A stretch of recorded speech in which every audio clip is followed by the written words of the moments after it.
way you beat a guy like that, you're not going to outbox him. If you're waiting on him and he's initiating and he's feinting you into counters and then he's countering the counter, you're going to lose that fight. AJ's chin's gone, right? And I'm not saying that I believe that. I don't believe that. I think getting beaten up by Daniel Dubois does not mean your chin's gone, especially when you keep getting up and you managed to rock him late in the fight and you stayed in the fight. And I think Daniel Dubois is a freak like... AJ is a freak. He's a one-off. He's not. Jake Paul is not Daniel Dubois. But some people are genuinely giving Jake Paul a chance. That's blowing my mind here. Now looking at the age difference, we've got 28 years old compared to 36 years old. So I guess the advantage there goes a little bit towards Jake Paul. 28-year-old is better than a 36. Max Kellerman recently said why he thinks Jake Paul might beat Anthony Joshua. Kellerman says that Joshua is definitely talented and was a heavyweight champion, but age may not be on his side. Jake Paul, on the other hand, comes into the ring full of energy, strength, and confidence. Kellerman says that Joshua needs to embrace his youth by staying strong, fighting, and wanting to outwork Jake the whole time. He's feinting you into counters and then he's countering the counter. You're going to lose that fight. Joshua has to impose his size, strength, youth, go to the body. He has to be willing to take certain risks. And if he does that... Some people think Jake Paul is putting his life in danger by fighting a former heavyweight champion, but Kellerman thinks he has a real chance to win.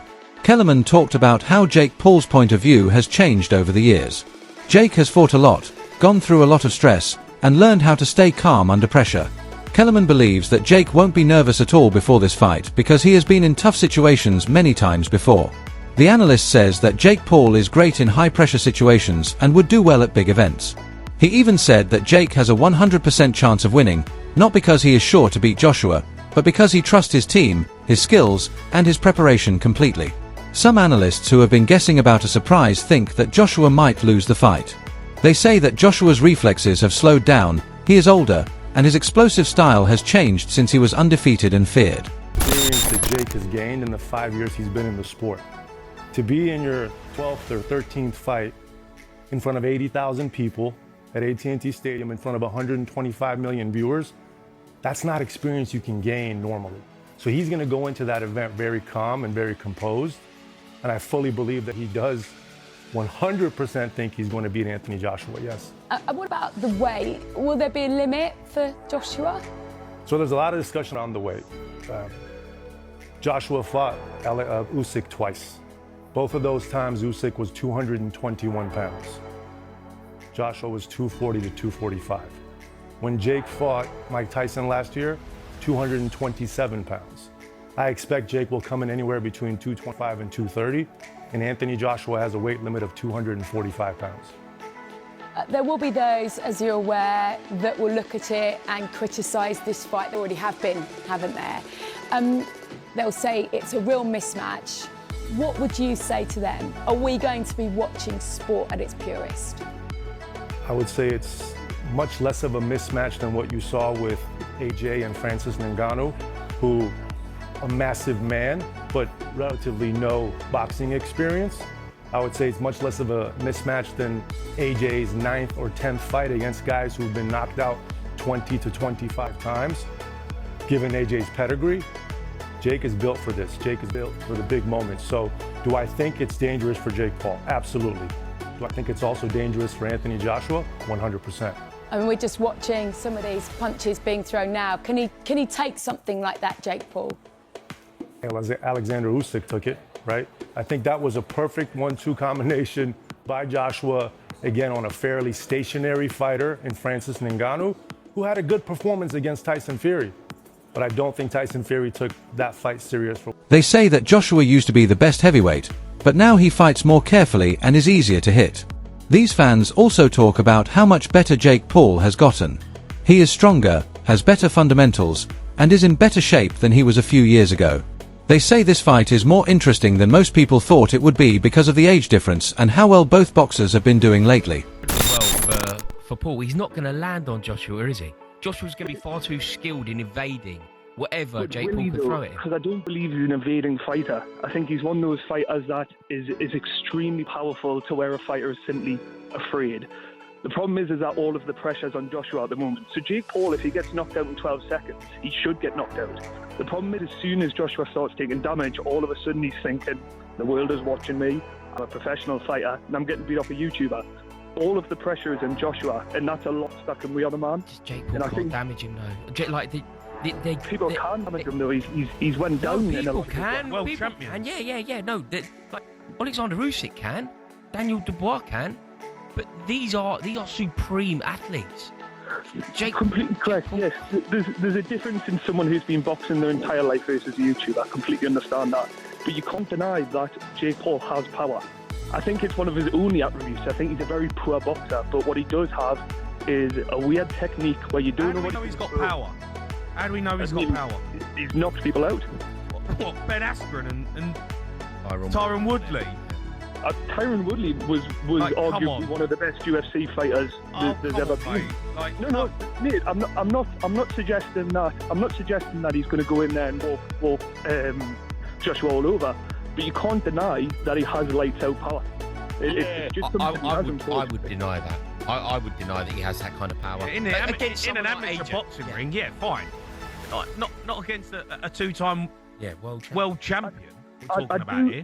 again, I understand the contempt in what I'm saying, and I do see how it is completely stupid thinking a YouTuber could break Anthony Joshua. But the thing is that he's going to be training for this fight. Joshua has all of the world looking at him thinking you should walk him over. If it gets 2 rounds, 3 rounds inside, I think Joshua loses. Yeah. I think he gets beat. I mean, I think the pressure will get to him. I think if he loses to Jake Paul, he's the embarrassment to boxing.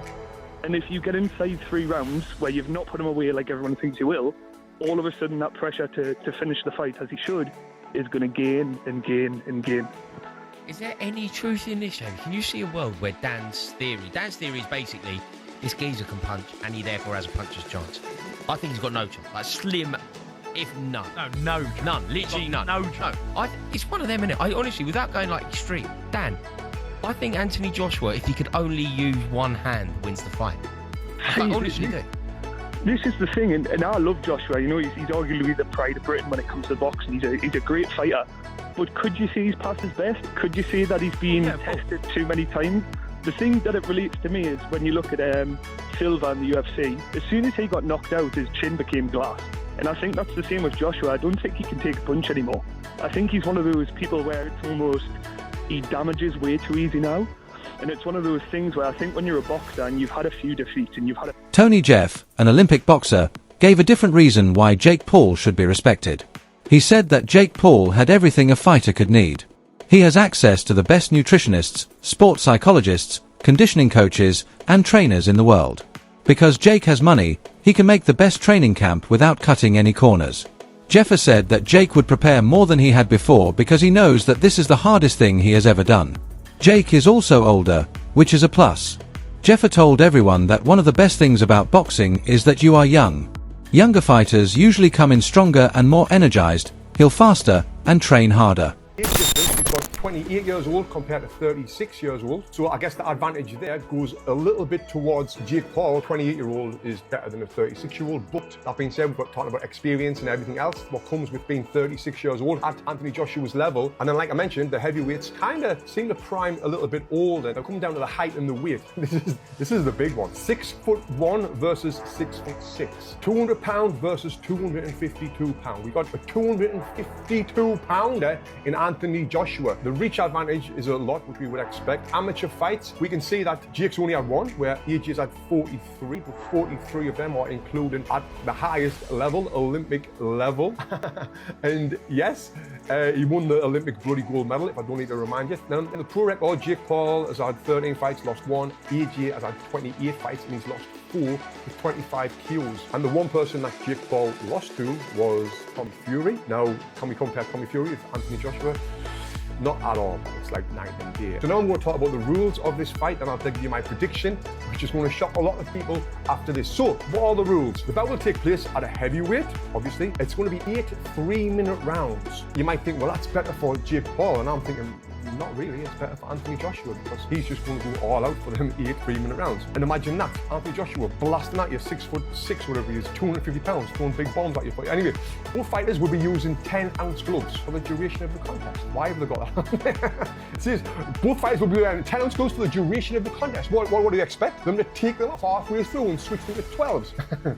But I guess these days, anything happens in boxing, right? The boys will follow similar rules to Jake Paul and Mike Tyson in November, but that fight was 8 2-minute rounds and 14-ounce gloves. Not similar if it's smaller gloves and 2-minute rounds. Who wrote this for DAZN? It marks the first time Joshua will have contested less than 10 rounds since... Some commentators argued that boxing's issues stem more from the sport itself than from the fighters, noting that although Joshua is a former world champion and Olympic gold medalist, Jake Paul's offer was reportedly the highest purse he had received, reflecting Paul's current public attention and financial pool.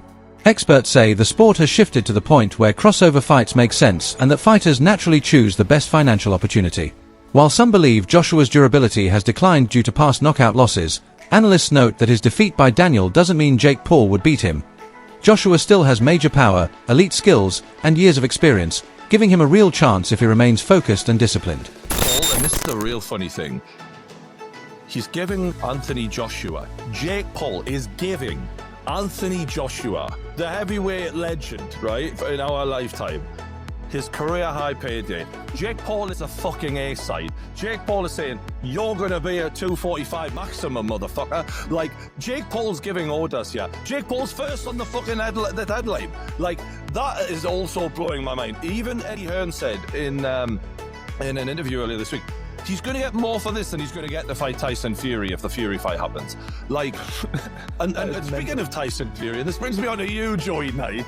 How the fuck has Tyson Fury let Jake Paul put the gloves on and get in there with Anthony Joshua before he did? How are you going to fucking look your mate in the eye? Fury probably had the offer, mate. He's not into the old circus shows. You know what I mean? He's not into that malarkey. Oh my God. He's probably fuming that his brother didn't get the fight, to be honest with you. Yeah. But listen, I don't know, man. Like, I look at this fight with Jake Paul and Anthony Joshua, and you constantly hear it. You heard it with Mayweather and McGregor, and you hear it with so many fights. Does it damage their legacy? I would like you to give me an example of a time someone's legacy has been damaged. And Gunner Fury. From an individual fight. Yeah. No, but in Gunner Fury ain't really, has it? Like, what I'm saying, is, I think that having fights over a prolonged period of time, like Roy Jones Jr., that can damage your legacy. But a one-off fight where realistically you're not going to take no damage. But then... The boxing community is divided, with many warning that Jake Paul is taking a major risk by facing a natural heavyweight like Anthony Joshua, whose knockout power could end the fight with a single clean punch. They argue that, despite Jake's courage, the physical realities of heavyweight boxing pose dangers he has never faced before. Others, however, believe Jake's confidence will serve him well, noting that his career has been built on proving people wrong, rising to big moments, and never backing down from difficult challenges, making this matchup another test he's willing to take on. That concludes the video for today. Keep an eye out. Until the next.